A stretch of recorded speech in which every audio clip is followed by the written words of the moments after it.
Copyright disclaimer. Under Section 107 of the Copyright Act, 1976, allowance is made for fair use for purposes such as criticism, comment, news reporting, teaching, scholarship, and research. Fair use is a use permitted by copyright statute that might otherwise be infringing. Non-profit, educational, or personal use.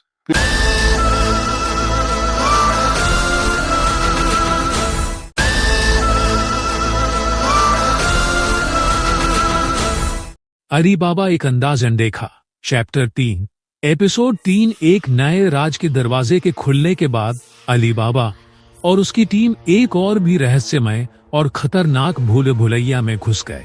मक्खी उनका पीछा कर रही थी और हर मोड़ पर छोटी छोटी सलाह दे रही थी, लेकिन इस बार महल के अंदर की रोशनी और उसके अजीबोगरीब आवाजें उनका ध्यान भटकाने लगी थी।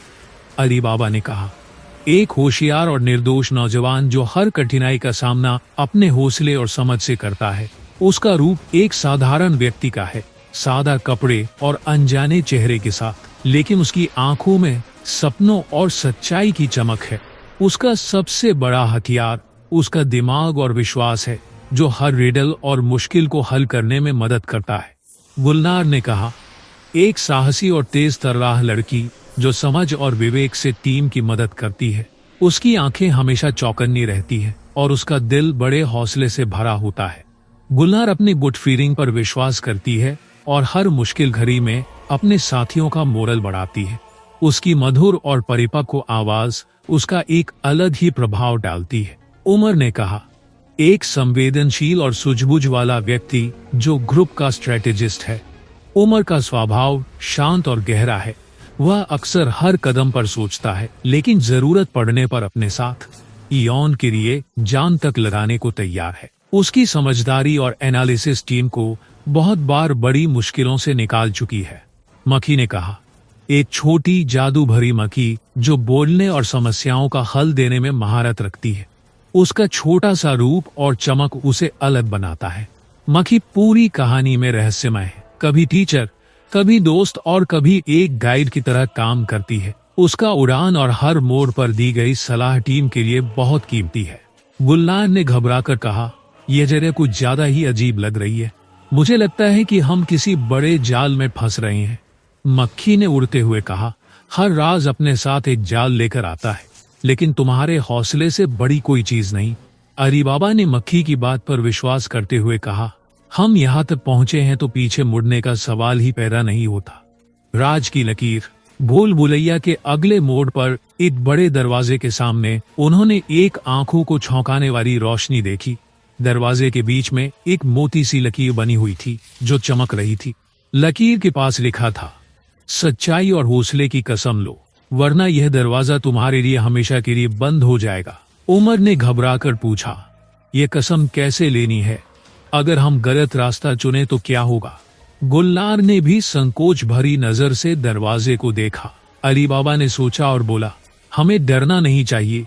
अगर हम सच और इंसाफ के रास्ते पर हैं तो यह दरवाजा खुलेगा। उसने अपना हाथ लकीर पर रखा और कहा, मैं सच और इंसाफ के लिए यह कसम लेता हूँ।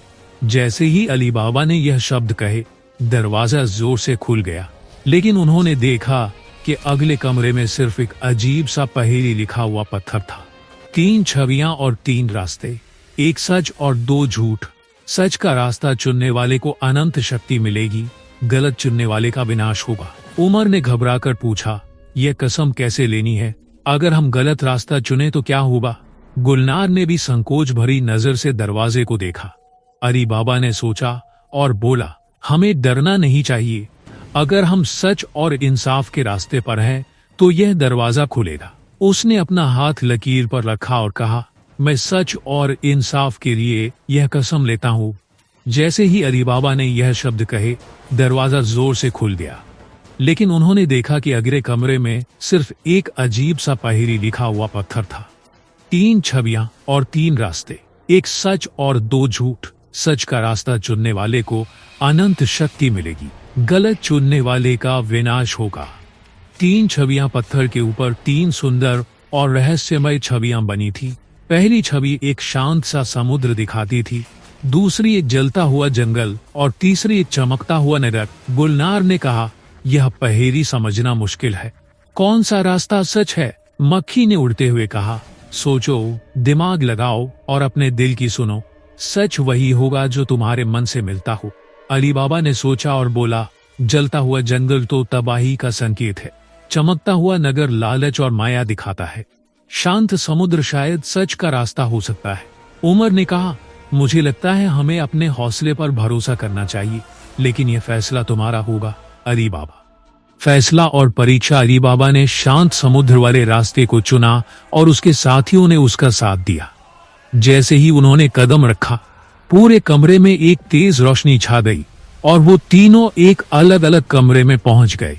मक्खी की आवाज गूंज रही थी, यह तुम्हारे हौसले और टीम के विश्वास की परीक्षा है। अगर तुम सब एक होंगे तो सफल होंगे। अली बाबा ने अपने अकेलेपन में घबराहट को दूर किया और कहा, मैं अपने साथियों तक पहुंचूंगा, चाहे कुछ भी हो। एक नई शुरुआत। जब वो तीनों एक बार फिर मिले तो उन्होंने देखा कि उनका साथ और हौसला उन्हें एक नए महल की ओर ले जा रहा था। महल के अंदर एक और रहस्य था, एक रोशन किताब जो उनका इंतजार कर रही थी।